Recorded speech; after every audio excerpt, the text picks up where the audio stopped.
Have you ever wondered what's the real difference between Visa, MasterCard, and RuPay? If all cards look the same, why do banks issue different ones? Hi everyone, welcome to Seeds of Finance. Today, in just 3 minutes, we will see key differences which would actually help you to choose the card of your choice. Visa is a global payment network founded in the US. Your bank issues the card, but Visa processes the transaction. It works in 200 plus countries, which makes it extremely reliable for international travel and online shopping.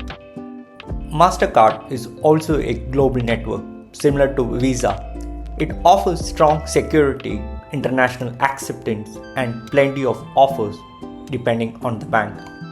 RuPay is India's domestic payment network launched by the NPCI. Here is the key point. Because RuPay transactions are processed inside India, the transaction fees are lower than Visa or MasterCard. Visa and MasterCard both work almost everywhere. RuPay works mainly in India. Unless you have a RuPay Global Card partnered with Discover or JCB. Visa and MasterCard have slightly higher processing fees, especially for international transactions. RuPay has lower charges because everything is routed within India. Visa and MasterCard provide international offers, lounge access, and tie-ups with global brands, while RuPay offers strong domestic deals mainly within India. So if you travel internationally or shop on global websites, choose Visa or MasterCard.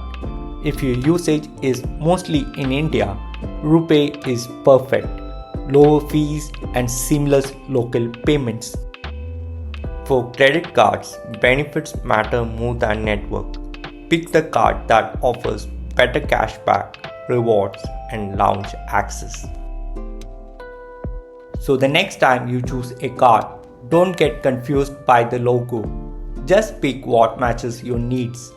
If you found this helpful, don't forget to like and subscribe for more simple finance videos.